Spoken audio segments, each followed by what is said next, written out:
Баршаңызға сәлем.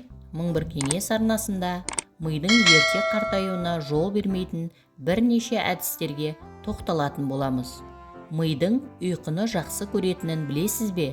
Оны үнемі түртіп тұру керек.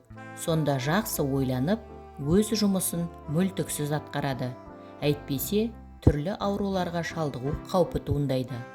Нақтырақ айтқанда, ақыл-естің кемістігі, есте сақтау қабілетінің нашарлауы, ұмытшақтық және басқа дерттің дендеуі ғажап емес.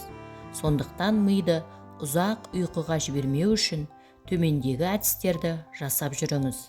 Мидың жақсы жұмыс істеуі тікелей нейропластикаға байланысты, ал нейропластика түрлі тәжірибенің әсерінен өзгереді.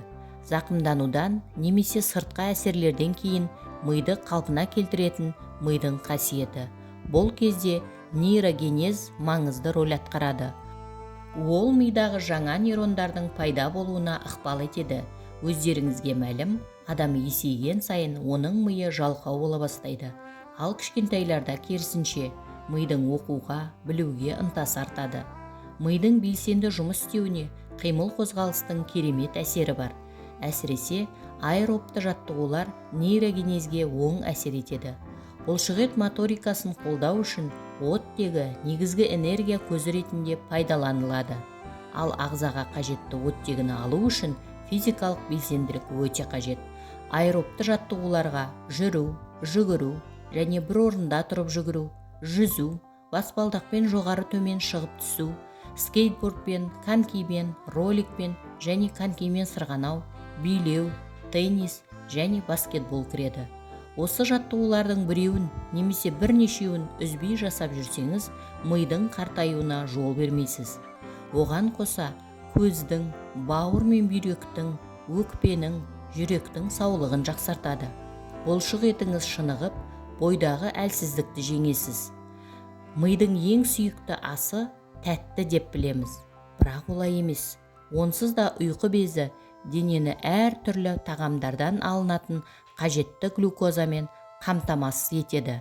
Миды жақсарту үшін қосымша қант жеудің қажеті жоқ. Ал мидың жұмысын белсенді ету үшін қант, бал, торт емес, ащы шоколад жеуге болады. Ол мидың қабілетін дамытуға, ақпаратты жылдам қабылдап, өңдеуге, жан-жақты ойлауды жақсартуға ықпал етеді.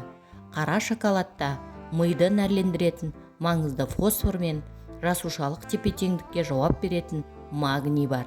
Сондай-ақ бұл нәзіктік ми жасушаларын белсендіреді, қан тамырларын кеңейтеді және миды оттегімен қамтамасыз етуге қатысады.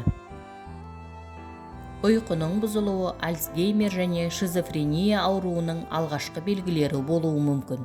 Мидың жұмысы түнде басталады. Ол барлық дене жүйелерінің жұмысын тексеріп, өзін-өзі емдеу ісіне кіріседі. Сол кезде ми бос ақпараттан тазарады. Сондықтан түнгі ұйқының бұзылмауын қадағалаңыз. Егер адам жеткілікті ұйықтамаса, оның есте сақтау қабілеті де нашарлайды. Ендеше, кем дегенде 7-8 сағат ұйықтауға тырысыңыз. Ұйықтау үшін арнайы дәрі ішуге болмайтынын ескертеміз. Никотиннен бас тартыңыз. Темекі шегетіндердің 45% ақыл есінен айырылады екен, ал 14% Альцгеймер дертінен зардап шегеді. Сондықтан миға кері әсер ететін темекімен қоштасқаныңыз жөн. Көбірек оқыңыз. Егер сіз кітапты, газетті немесе журналды парақтап, көз жүгіртіп шыққан кезде ми талай тірлікті тындырады. Тыныс белгілерді, әріпті таниды, талдайды, өңдейді және қорытады. Сондай-ақ жаңа нәрсе үйреніңіз. Бұл миға керемет әсер береді. Мәселен, тісіңізді сол қолмен жуыңыз, бас қатырғыштарды шешіңіз, басқа жолмен, тіпті басқа қоғамдық көлікпен шығыңыз, түрлі курстарға жазылыңыз, шет тілдерін оқыңыз. Бұл жағдайлар сіздің миыңызды жаттықтырып, жасартады. Жаттығу жасаңыз. Бір-бірімен байланысы жоқ әріптер мен сандарды қатарынан жазып, көзіңізді жұмып қайталаңыз. Осылайша біртіндеп таңбалар санын көбейтіңіз. Ми адам өміріндегі ең қажетті мүше. Оны секунд сайын қозғап отыруымыз керек. Пайдалы ақпаратым кәдеңізге жарасын.